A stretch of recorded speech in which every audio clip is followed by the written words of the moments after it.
In a surprising turn at the 2025 NFL Draft, the Chicago Bears made a move that few, if any, had on their radar. With the 10th overall pick, the Bears selected tight end Colston Loveland from Michigan, a choice that immediately sparked debate among analysts and fans alike. The pick was unexpected, not just because Loveland wasn't heavily linked with Chicago during pre-draft projections, but because other higher-profile names remained available on the board. Many assumed the team would target tight end Tyler Warren, widely viewed as a more versatile option with proven dual-threat potential. Yet, as the clock struck for the Bears, they chose a different route. Instead of trading up or down, Chicago stood firm at number 10 and took Loveland, sending a clear signal about their offensive priorities under the leadership of their current coaching regime. The draft unfolded with top-tier talent flying off the board early. Will Campbell landed with New England at number 4, followed by Mason Graham at number 5. Both had been discussed as ideal fits for Chicago's needs, but with no reported effort to move up, the Bears remained passive, while potential blue-chip additions slipped away. By the time pick number 9 rolled around, coveted offensive lineman Kelvin Banks was also gone, leaving the Bears with a decision to make, and they turned their attention to a skill player. This decision seemed to reflect the new coaching staff's philosophy, especially considering offensive coordinator Ben Johnson's history and preference for tight ends.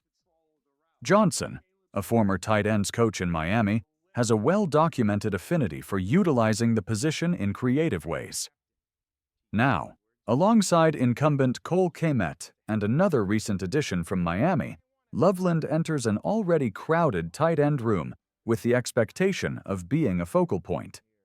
What makes this selection particularly intriguing is the minimal pre-draft buzz surrounding Loveland in connection with Chicago. Reports suggest there were no top 30 visits or private meetings between the team and the player, raising questions about how the front office reached its final decision.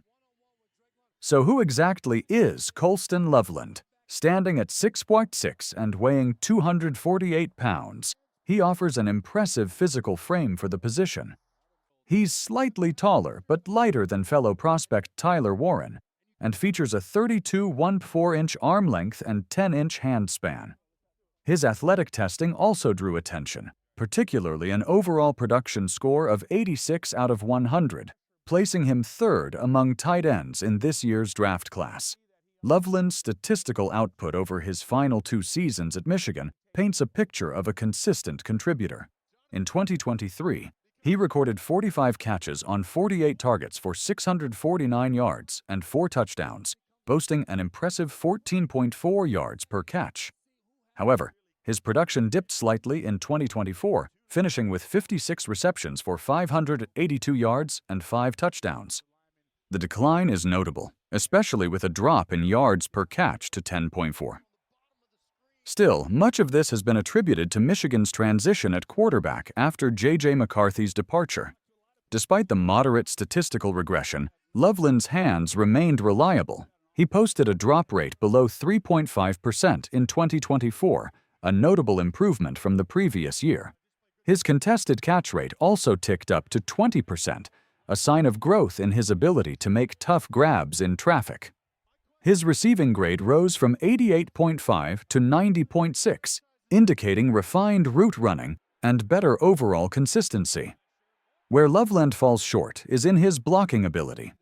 His 53.3 run block grade and 30.9 pass block grade suggest that he remains a work in progress in those areas. While he wasn't frequently called upon to block in pass protection schemes, only surrendering 1 sack and 1 quarterback hit, these numbers show there's room for development if he's to become a complete NFL tight end. What can't be denied is Loveland's raw athleticism. He scored over 9 on the Relative Athletic Score, RAS, a metric that measures a player's physical measurables compared to their peers. That alone makes him an enticing developmental piece, and it's clear Chicago is betting on potential just as much as current performance. Yet the selection still raises eyebrows, especially considering what was left on the board. Players like Tyler Warren, Jalen Walker, and others remained available. Warren, in particular, had been heavily scouted by the Bears, reportedly met with the team several times, and even expressed enthusiasm about a potential fit. His 2024 season featured over 1,200 receiving yards, 8 touchdowns, and more than 400 additional yards on the ground, numbers that arguably outshine Loveland's on nearly every level. Warren also brings versatility, having played quarterback in high school and contributing to Wildcat formations at Penn State. At 6'5" and 266 pounds, he's a bruising presence with legitimate multi-positional value. Some scouts believed Warren was the more NFL-ready option, yet Chicago chose the less conventional path.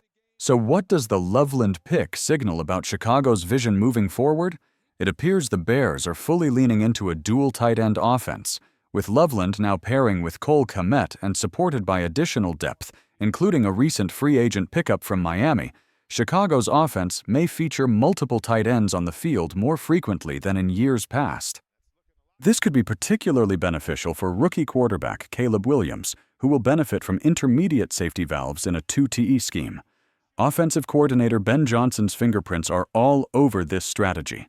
Having spent time watching Loveland closely while based in Detroit, he likely had ample opportunity to study the Michigan product. If nothing else, Johnson saw a player with high football IQ, reliable hands, and the kind of athleticism needed to exploit matchups against slower linebackers or undersized safeties.